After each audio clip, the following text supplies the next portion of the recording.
With regards to Consulta, what is the most common, the most repetitive problems or requests that people are coming? Is it accountants? Is it GTM strategy? Is it whatever? What's that? Yeah, I mean, I don't know specifically if there's one area that everybody kind of leans toward. I mean, for me, because I'm a sales and marketing guy, I only talk to the sales and marketing people. I don't know the other stuff is that they're getting into. But I mean, typically for most small and medium businesses, it usually revolves around sales, marketing, or operations. Those three things are typically things that they tend to need a lot of help in. HR, depending upon how many employees they have. But I mean, if you have 5 employees, it's a lot different HR wise than if you have 50. Right. So it just depends on the size of the business and what it is that they're looking to do. Most of the businesses that we're talking to, they fall into the small and medium range where, you know, the revenue could be anywhere from $100,000 a year to $1 million. So it just depends on the nature of the business and also what stage they're in as too, whether they're just starting out or if they've only been around for a couple of years and versus if they've been around for a decade or so.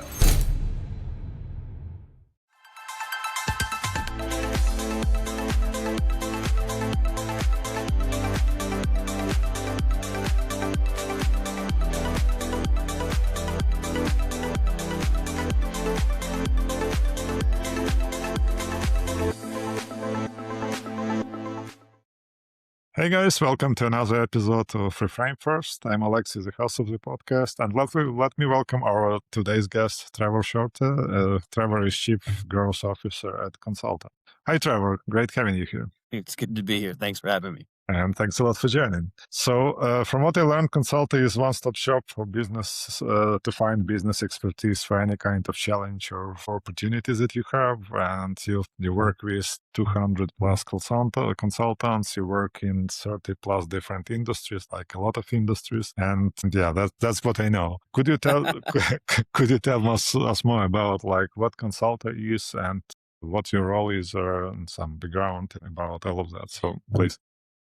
Sure. So Consulta just in and of itself is really a platform that allows normal businesses, small, mid-sized businesses, the ability to be able to get in touch with consultants who can help them move their business forward. At the end of the day, for most of these businesses, getting that type of help can be hard. A lot of them sometimes will end up, trying to do it yourself. With the advent of AI, that allows a lot of people to be able to do that kind of stuff, or they'll go to YouTube and try to figure that out on their own. But sometimes you just really need a professional who can actually help you figure that out. And so what we have at Consulta is we have actually a roster of like 200 plus vetted consultants who have expertise in multiple different areas of your business. So, things like HR, operations, sales, marketing, finance, it doesn't matter. Anything that a business can do, we have a consultant who can actually help you with that.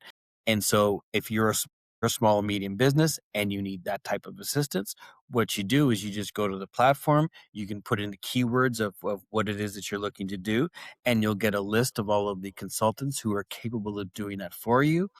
You book a meeting with the consultants, you can have a conversation with them to kind of try to get to know them a little bit better. And once you've decided that you're going to do that, all of the other stuff that happens, like the transaction and everything else, all that happens on the platform. So you as a small business, you get a consultant that can help you with your business.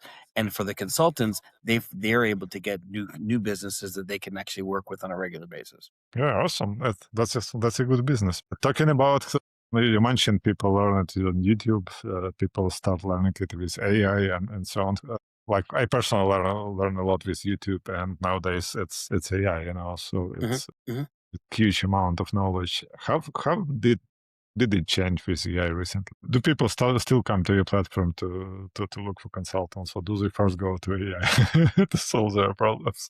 Well, it's really interesting in that because there are some people who when it comes to founders specifically, they're very much that whole mindset is I need to know and figure this out myself and be able to do it, because there's that narrative that says like, as a founder, if you don't learn to do these things on your own, you're really not building a business. You're not doing anything. And to me, that is a really harmful narrative. Like if you're not a plumber, or what are you going to do? Are you going to try to figure out how to do the plumbing in your house if you've never done it before by watching a video on YouTube? No, that to me that just makes absolutely no sense.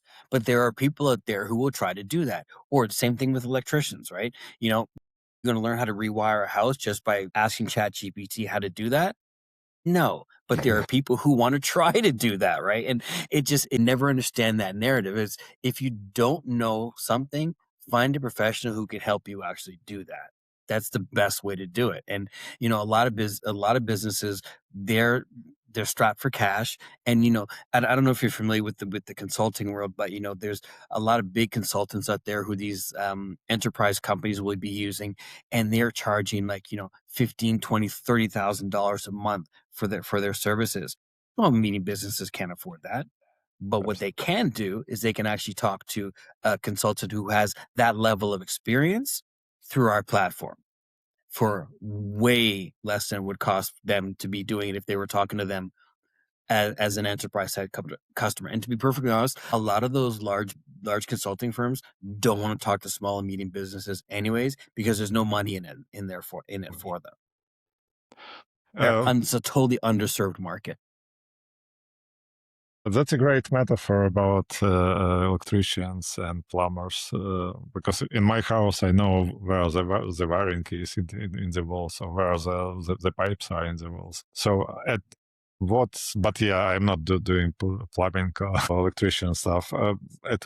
At what point do I, as a founder of a business, come to you for go to you or go to market to search for consultants? What is the right point, and what is like the right involvement? Because like using that metaphor, I know where my cables are in the wall. Once you recognize where your limitations are, is really what it boils down to, right? As a business owner, if you know that I can do basic accounting, but if I want to do the books for my business, I Yeah, might need somebody else who's going to help me do that. Then yeah, that might be the time for you to do that because the consequences of not getting your books right especially come tax time can be devastating for a business. So why would you try to do that yourself? I mean, there's software out there that can help you with that, but one of the things that they have as an added benefit, you can actually talk to somebody who can help you work through that software. They're specialists in that particular bit of software for sure, but you still need that extra human hand to be able to say, you know what, let's think this through because the computer will only tell you so much, right? At some yeah, point, you need the person who's got that actual lived experience and the ability to be able to say, hey, you know what? Yes, I realize the computer is leading you in this direction, but maybe you should look at something else perhaps or ask it a different question to see if it comes up with a better answer for you. yeah, yeah. So there's always going to be somebody who has that type of experience who could be useful to a business in any area. I mean, if you're looking to expand, how are you going to do that? What's the first thing you need to do? Sure, you can Google it, you can talk to Chat GPT or your LLM of choice, but it's still not going to give you the right answers unless you're asking them the right questions. The right question is the most important part. And a person who has experience, who has that kind of experience, will know those questions that you need to ask. Okay, I see. With regards to Consulta, what is the most common, the most repetitive problems or requests that people are coming? Is it accountants? Is it GTM strategy? Is it whatever? What's that? Yeah, I mean, I don't know specifically if there's one area that everybody kind of leans toward. I mean, for me, because I'm a sales and marketing guy, I only talk to the sales and marketing people. I don't know the other stuff is that they're getting into. But I mean, typically for most small and medium businesses, it usually revolves around sales, marketing, or operations. Those three things are typically things that they tend to need a lot of help in. HR, depending upon how many employees they have. But I Mhm. mean, if you have 5 employees, it's a lot different HR wise than if you have 50. Mhm. Right. So it just depends on the size of the business and what it is that they're looking to do. Most of the businesses that we're talking to, they fall into the small and medium range where, the revenue could be anywhere from 100 grand a year to 1 million. Mhm. So it just depends on the nature of the business and also what stage they're in as too, whether they're just starting out or if they've only been around for a couple of years and versus if they've been around for a decade or so. If you have 5 people, just go and talk with your people. Right? But I mean, as I'm sure you can appreciate, in whatever jurisdiction you live in, there is always going to be employment laws that you have to follow, Yeah, right? And if you've got 5 employees, it's a little easier to figure out than if you've got 50 or yeah, 100 or 1,000, right? Or even needing somebody to help you manage those. Or, I mean, again, they don't know what they don't know. And if they've never built a company that has 50 employees in it from an HR perspective, who are they going to go to get that kind of help? absolutely. Gus, you mentioned sales and marketing. You're also a sales and marketing guy. And your role is growth. Yeah, your role is chief growth officer at Consult. Yes, correct. How do you grow Consult? How do you sell? How do you sell Consult? What are you doing there? Well, I mean, it helps for me to be on podcasts like this, so that people can It's see and rather, hear it's what rather, it is that we do. it's rather, you're also in service industry, same as I am, and Hmm. I'm Hmm. curious how do you sell your services? How easy it is, and So what do you do specifically? the biggest thing is for us is make sure that we understand what the problem that we solve for the people who we want to solve them for, like the business we want to work for. What's the problem we're going to solve for them, and be able to frame that in a way that they actually can see how that outcome is going to be helpful to them. Basically, getting in front of them, because I have this saying that people can't buy your shit if they don't know you exist, right? Yeah, So our job is to make sure that we get in front of as many people as many businesses as we can, to let them know that we exist and here's what we can do for you. And that, I mean, is the basic gist of anything growth related. It's understanding who you're going to talk to, figuring out where you're going to find them, and then making sure they understand the value that you provide for them. And you get those 3 things right, everything just kind of falls into place after that. do you follow them aggressively, or are you just on the radar continuously? But you're absolutely right. So until they know about you, they will not buy anything from you. But Yeah. how do you approach So this? there's a rule of thumb when it comes to sales, and it's always like, 5% of the people that you ever talk to are ever actively in market looking for your solution. The rest are just kind of, getting by with whatever it is, whatever method it is that they've created, and whatever they're doing to get them through the day, basically, right? Very few of them are actively looking. So trying to get in front of people and talking to them when they're actively looking, if they're actively looking, they may already have a short list in mind. So Yeah, those people typically aren't necessarily good for us to talk to specifically. We want to talk to the people who might be thinking about it but haven't done anything about it, because absolutely. those are the ones that are easier to talk to, in that you can start to get them thinking about, wait, maybe I can do this differently. Because if someone's already made their decision about who they want to talk to, trying to Yeah. get onto that short list is really hard.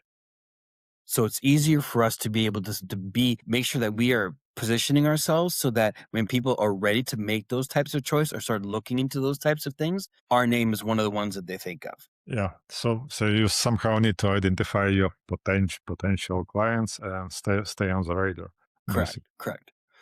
And it's there's a whole host of ways that you can do that. Obviously being in the rooms that they're in. So, if we know that there's a small business trade show happening for service providers, and we'll go and we'll make sure that we have a booth there, and we'll have talk to everybody who comes up to us who wants to learn more about what it is we do. We do other industry trade shows for tech. If we want to talk to the tech startups, we go to those industry trade shows. We want to talk to the restaurant startups, we go to the restaurant trade shows. Those types of opportunities put us in front of the people who may be thinking about, what, I don't know everything I need to know about this. Maybe I should talk to these people. Social media obviously plays a part. We do some outbound outreach as well. It's part of our program for cold outreach we do. So, I mean, there's a whole bunch of different tactics we use to try to get in front of people so we can stay top of mind. But for the most part, it's your standard sales and marketing exercise tactics, right? Which of the channels works best for you? Recently, I heard a thought on this channel, on this podcast, that it's really hard to distinguish which channel people came from nowadays in marketing, Hmm. because Like people watching you on YouTube, in the meanwhile they are checking your socials, and else they are sending your social to somebody else, and they are checking your website, and in the end you just cannot distinguish like where they came from. But still, you should be keeping track of what works, what not, based on some signals. So Mhm. do you know which ones work best for you? So a lot of people think I'm crazy when I say this, but buying intent and signals like that, I think are just hogwash. I don't Okay. believe that they exactly exist. Attribution is hard because Yeah.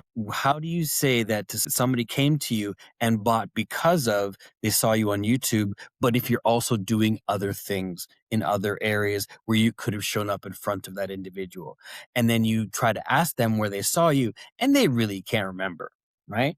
So you get them to the point where, you're asking the question, where did you hear about us? And you give them a list of things and they're like, shit, I don't remember. So they just click one of them, right? They can't tell for sure. So to me, that's why I say that type of stuff is not, it's helpful information for sure, because at least you know that the channels that you're working, but is it really accurate? Who knows? Because you're not in the person's head who's, when they're answering that question, what they're thinking, right? Now, that being said, is there ways that you could try to track some of that stuff? Of course, that's why they invented UTM codes and cookies, right? Yeah. And pixels and all that other stuff. Sure, that kind of stuff works, but that's all part of the whole, as they call it, the sales funnel process, right? It's like putting ideas in people's heads in various different locations. And then eventually at some point when they're ready, they're going to call on you and say, I'd like to consider you as part of this short list that I'm looking at, right? And what's the exact trigger that put them there though? Who knows? But at the end of the day, does it really matter as long as they show up? It does because like different channels like cost different amount Of of money. course. Of course. But I'm saying if you're spending money across multiple channels, yes, I get it that it's important to be able to try to track that so you can figure out which is best and you can spend more time and energy on. I totally get that.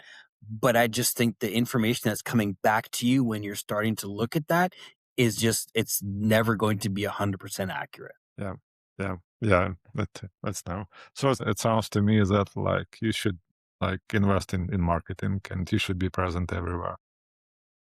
And you will get Anywhere your potential customers can see you, yes, that's where you need to be. awesome. Okay. And with regards to the customers, how did the buyer behavior change recently? Because with new generation with AI, all that like you have this exploration in your like fingertips. First, you learn a lot, and people do come prepared. So Mhm. Mhm. Mhm. how did it change? Yeah, I mean, listen, I've had people talk to me and come up and say, "Well, I had a session with my favorite AI thing, and it told me this," and I'm like, "Yeah, sure, that's good, but what happens when you do this, or what happens when you do that? What did it say when you asked it this question?" And they look at me and go, "Oh, I never thought of that." So again, this goes back to what I was saying before. It's like if you know the right questions to ask, those types of things are very, very helpful and very useful. I am not going to knock AI in any way, shape, or form. It is a very handy tool that can do a lot of things. Where I struggle with using AI in the context of, let's say you want to do cold outreach. Could you Yeah, get could you get an AI to create you a whole bunch of emails and just send them out to everybody? Sure, of course that could work. Is that going to get you anywhere faster? I don't think so, because unless you're able to, as they say, personalize a scale, that's not something that resonates with people. And a lot of people don't react to that. If you send somebody a random and I mean, case in point, we were talking about this earlier. Your LinkedIn, for example, you don't even manage that. So I'm going to spend a whole bunch of money creating outbound content to reach you on LinkedIn, send you DMs and stuff like that. You're not even reading them, right? Because you don't. That's not something that's going to work for you. But with AI, I can do that to thousands of people a day. What's the return on that? Very little. Now, could you say that it's harder to do those things manually? Of course, but just because it's hard doesn't mean it's a bad idea. And a lot of people tend to think that speed to doing something like that is best. And there's that whole concept of, if you throw enough crap at the wall, some of it's going to stick. A lot of people subscribe to that when it comes to sales and marketing. I'm not one of them. I think that when you operate in an authentic manner and you can showcase to people the outcomes that you can provide for them, that is much better than sending out 1,000 emails a day. Yeah, When you can do that to 20 or 30 really targeted individuals that you know are could be potential customers for you, find 20 of those a day and spend your time focusing on that instead of the 5, 6, 700 emails that people are trying to send a day or make cold calls. I mean, listen, I'm not knocking cold calls either. It needs to happen. It's something that has to do. I never did understand the idea of saying to someone, yeah, we do 100 cold calls an hour. I'm like, 100 an hour. Like, who are you talking to for that length of time? At that point, that really means there's what, 60 minutes in an hour, right? So, and you're making 100 calls. So you're talking to what, less than 20, 30 seconds per person? What can you accomplish in that from a sales perspective? It's really, hey, do you want to buy my shit or not? If no, okay, bye. Click next. What are you doing at that point? Why are you even making the phone call? And there are people who swear by that, and I just don't understand that. How do you come prepared for perfect calls? You mentioned you need to research your target clients and find 20, 30 of them and target them. What does it take to prepare for them, and what should you do? So I What the come from secret sauce to sell? I come from a world of doing enterprise sales. And Yep. when I say like mid-size and mid enterprise sales, mid-market enterprise sales. And so the idea that you can walk into someone's office and not know a damn thing about what it is they do, how it is they do it, and everything else, and then try to get a meeting with somebody, they're going to laugh you out the door, right? Because they'll be just like, why are you here? You don't even know anything about what it is that we do. So how can you tell me that what it is that what you're trying to sell can actually help me? I get tons of emails coming, cold emails all the time. People Yep. talking about, hey, you know what? If you buy our service, we can do this for you and it will make your business that much greater. I'm like, sure you can, but you don't even know what my business is. You seem to think I sell toilets for a living. So, I mean, and this is the type of stuff that you can unfortunately get when you start leaving that type of stuff to AI, right? Because AI Yep. doesn't have the context that you need for that. But if you go into a business and you say, look, I know the business that you're in, I know the industry that you're in, I can see what it is that you're trying to do because I have business acumen and I can assess your business and say, all right, I think this is what they're doing. Let me go ask the question and say, if you guys are doing this, would this thing that I have that I'm selling be helpful to you? Because we know that other customers who we're talking to who are doing the things similar to you have seen success in doing this. Would that be helpful to you? And paint the outcome that they would be looking for from their business. But also at the same time, understanding that they're probably already trying to figure out how to do that on their own. And Yep. they've most likely got some kind of situation that to them is good enough. And so knowing as a sales rep that when you're walking into the door, they've probably already got a good enough solution.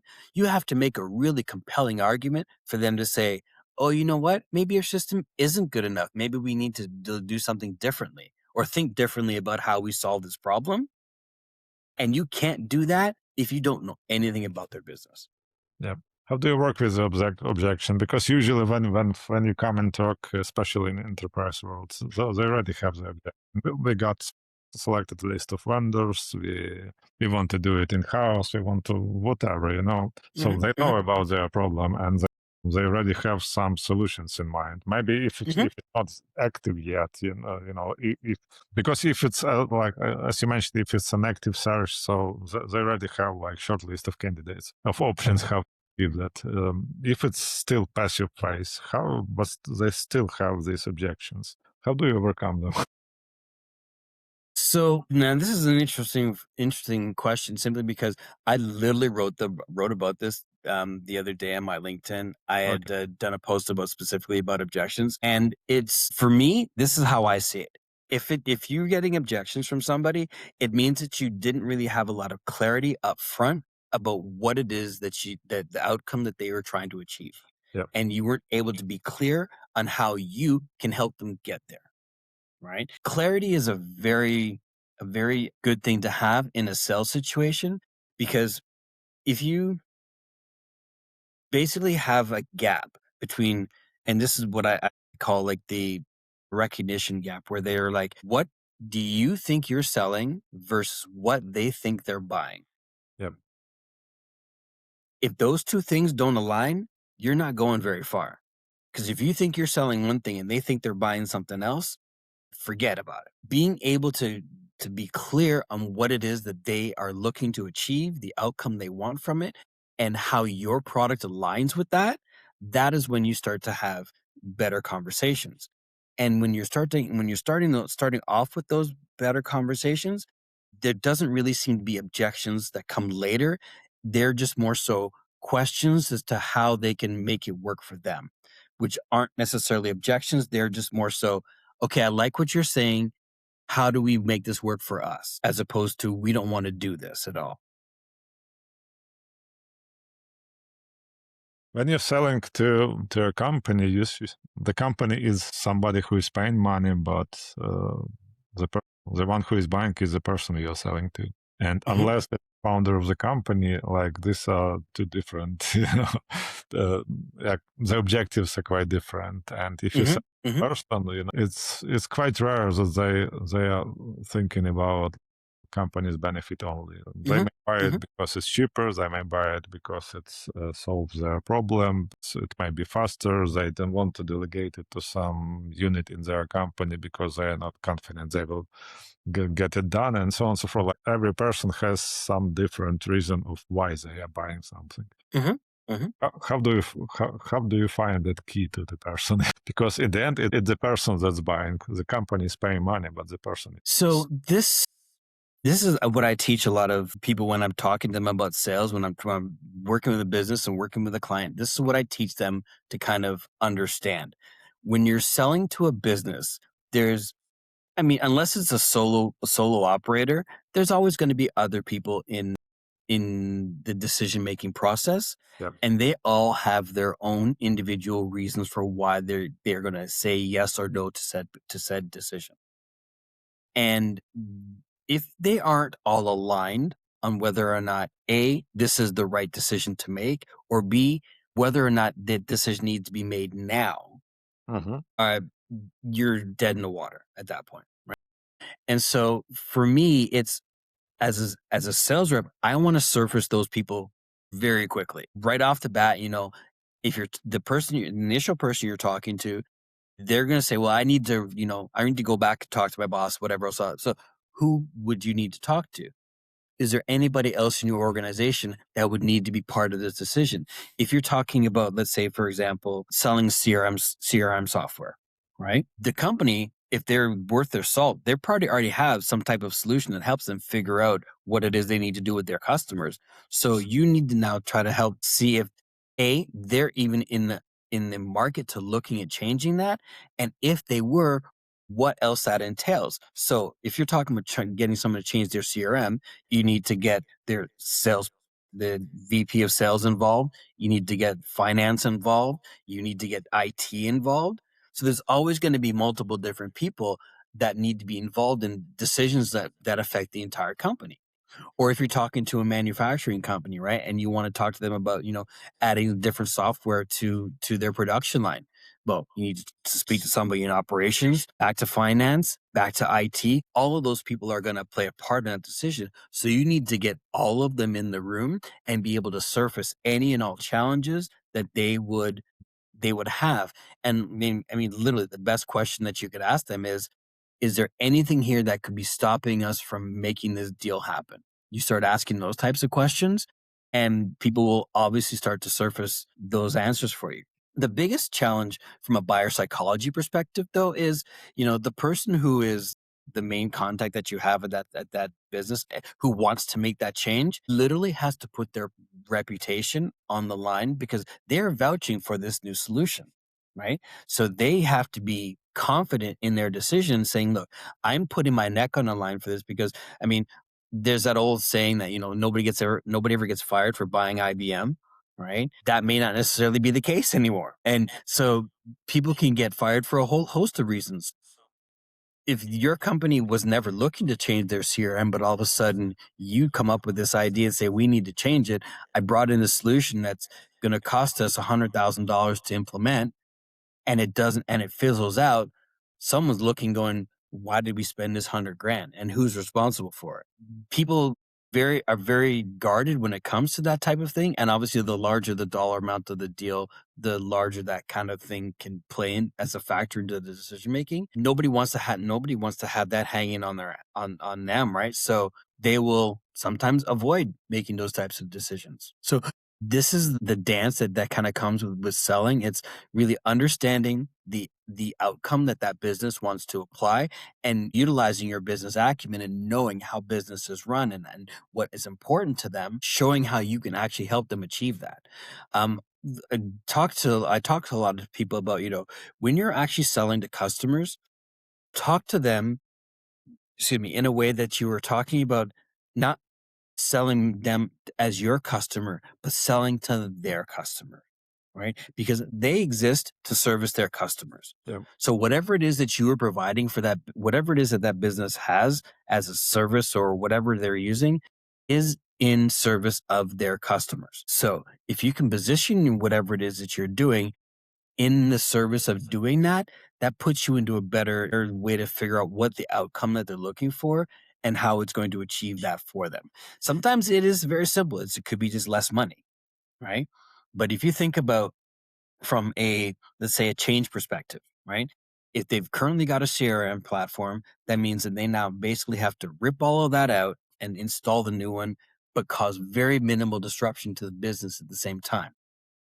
If they don't have an appetite for that, your deal's dead in the water. But if they're okay with that, then you want to try to help them mitigate that risk so that they can be able to make that transition easily, quickly, and still be able to service their customer base and not cause any disruption to them.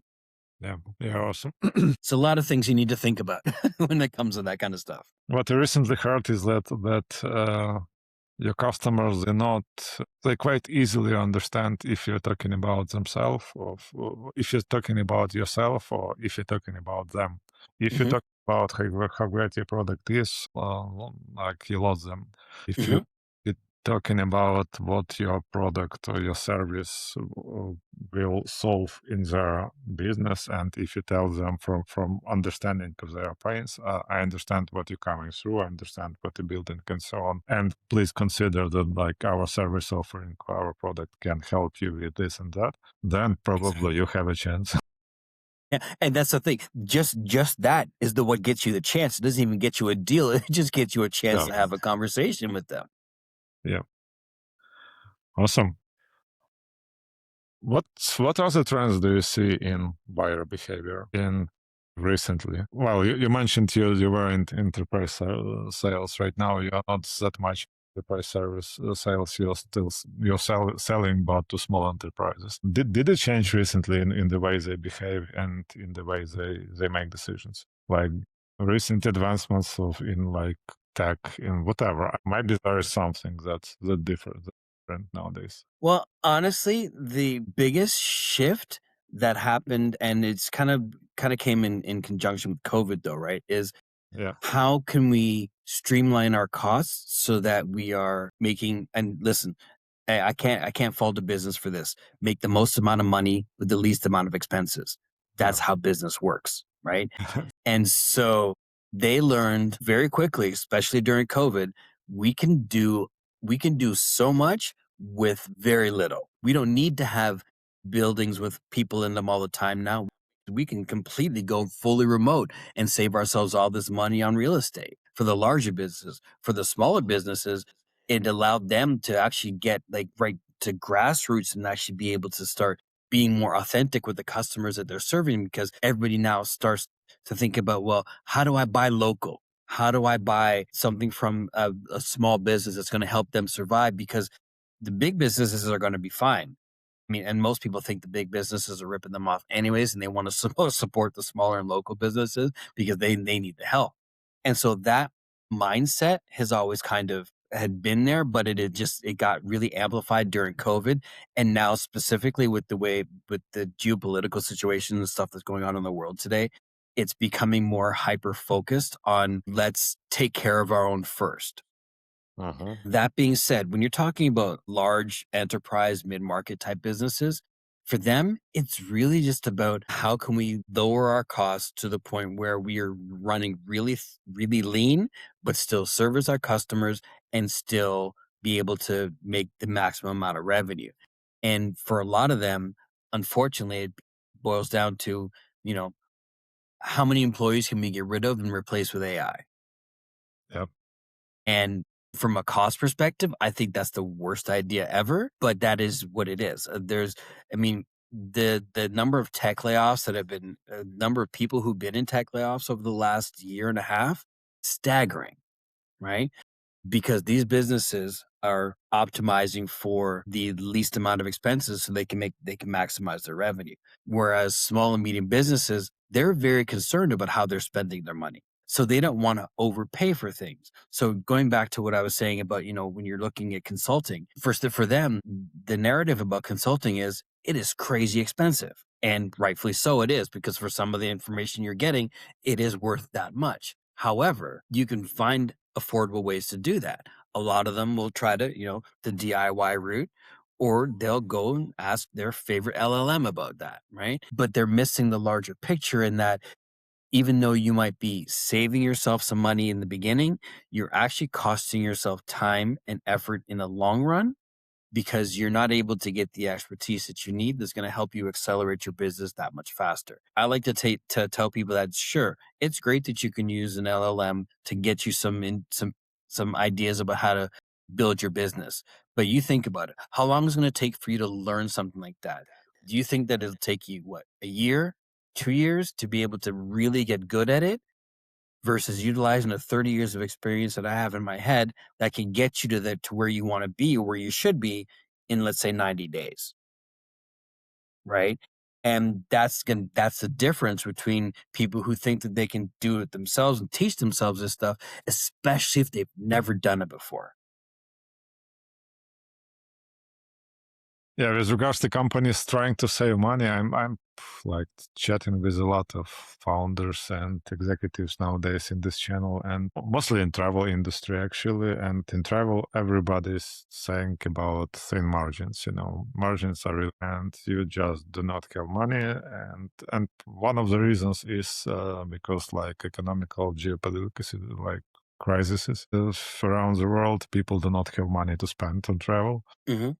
that amount of money. The other part of that is technology, because the age of AI, all this technology gives you ability to become more operational efficient. And right now it's a race. Everybody's trying to become more operational efficient to lower the prices to get the volume, to get the market. So everybody's Mm-hmm. doing it.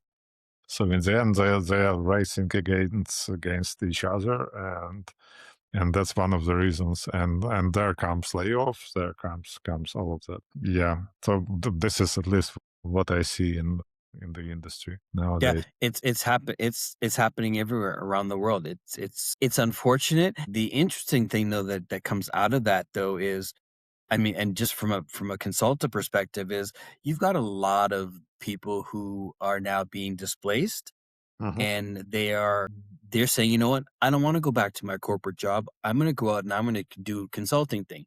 This whole fractional idea about people be doing fractional work, that is literally exploded over the last couple of years, simply because all of these people who are now no longer part of the workforce, they're now thinking I can go out and do my own thing because I have the expertise and I have knowledge to be able to share. That there's enough businesses out there that need that kind of help. Go and see if I can figure out how to do that. And how that benefits me from a consultant's perspective is I can add more consultants to my network. Yeah. I can have all of these extra vetted consultants who can be able to provide this type of knowledge and expertise to these businesses, because everybody's starting up a business somewhere. There's always going to be people who are starting up things. And so they need expertise from various different areas. So where else are they going to find it? Well, if we're in their face all the time, they're going to find it from us at Consulta because that's the type of people who we want to talk to. And actually, that sounds like a golden age for your kind of business. Well, let me explain. At this moment, there are a lot of like talks about one-person unicorns and stuff. So it's still not hidden, not there. But the fact that with AI, with current technology, with a small team, you can build quite a lot with proper automation players and so on. It means that like you stay small, lean, and you move really fast. And when you need to solve some particular problems like finance, you do not need a CFO in your company because that's another person in the group, and quite often you maybe do not need it, but you need Mhm, somebody who can set it up for you and make it run. And so sometimes, fractionally look into that. Okay, it's fine, like taxes are being paid and so on. So mhm, mhm. yeah, everything is on the record. So yeah, CFO part, the finance part is stable. So and you need somebody fractional. So probably that's kind of the golden age for this kind of businesses that Yeah. you're in right now. Yeah, and that's where we can help because like, if you're looking for Yep. that short-term type person who can help you with that type of thing, so this is the best option for you to be able to do that, and all you need to do literally is just go to the platform, say, "I need help in this," and you'll get a list of it. Because you could do that in Google, of course, but now you're the one that has to vet and figure out who of these people can actually do the work, right? Whereas you come to our platform and you put in that keyword, and all of a sudden you just here's everybody who can do this type of work for me. Yeah, absolutely. What are your plans about scaling Consulta and what you're working on and what your bets about the future nowadays? Where do you see yourself, like your company, not yourself, your company in in year or two? Maybe 2 years is too far nowadays. Well, yeah, that the way things have been changing over the last few years, 2 years seems like we could be way behind on something else if we take 2 years to do something. Yeah, So the beautiful part about what we do at Consulta is the fact that because our business is mainly with consultants from all over, we can literally be in every single country. As long as there's consultants there in that country who want to work on our platform and customers who want to buy up from us on on the platform, we could be anywhere. yeah, And so we currently have mostly Canada and the United States right now yeah, consultants, but there's consultants in multiple different countries as well. So we've got some in the UK, we've got some in the African continents.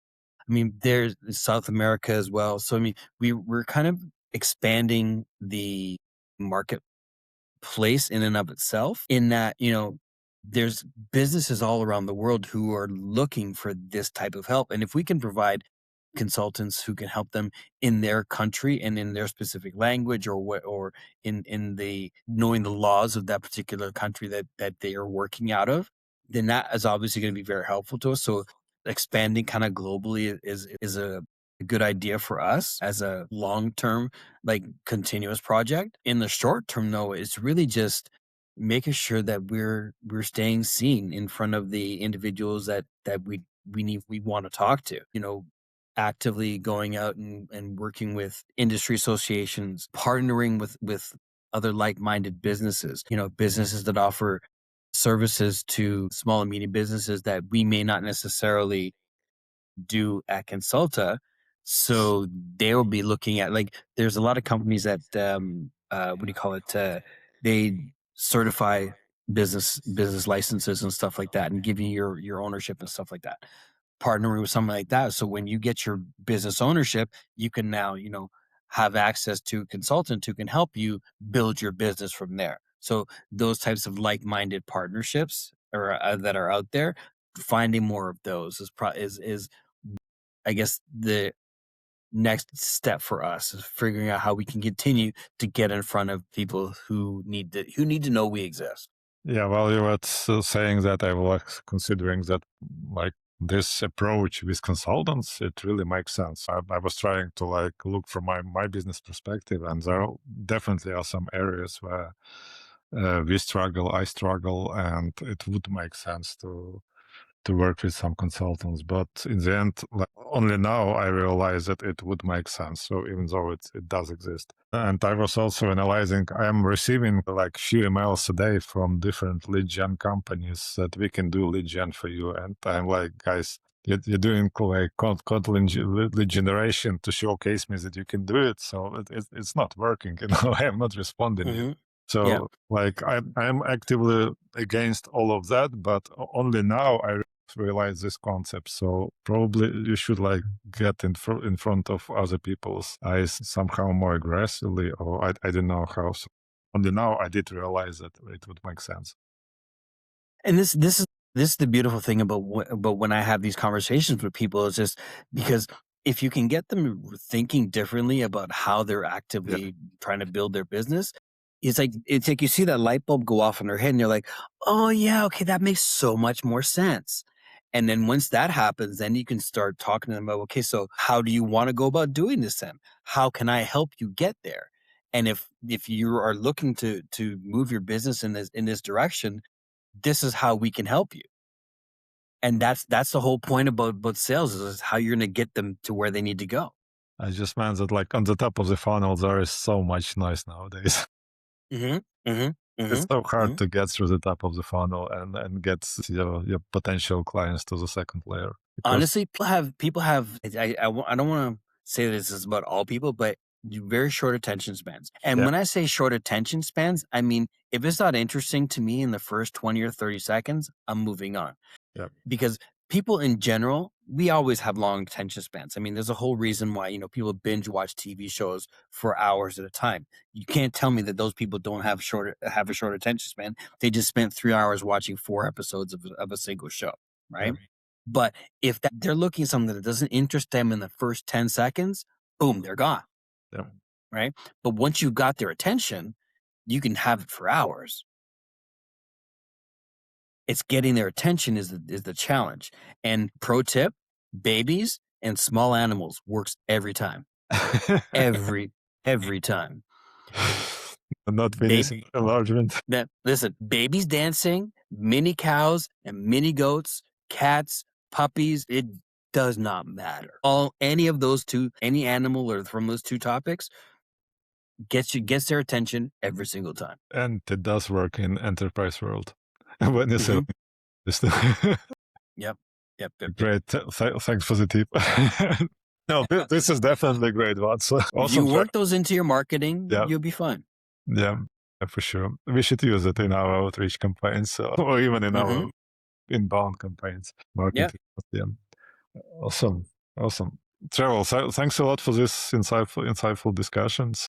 I learned something new today about marketing for sure. So before we wrap it up, is there anything else you would like to add on top of what we discussed? I listen, if you need help with any parts of your business, again, sales, marketing, HR, operations, finance, I've probably got somebody on our platform who can handle that. If you want to talk about sales and marketing, I told you this before. I can talk about that stuff all day long, man. Yeah, I'm more than happy to talk to people about sales and marketing. So if you want to, if that's something they need help in, come talk to us. We can definitely help. awesome, awesome. Thanks a lot, Trevor, for coming, and that was a great discussion. Have a great day. All right, you too. We'll talk soon. Yeah. So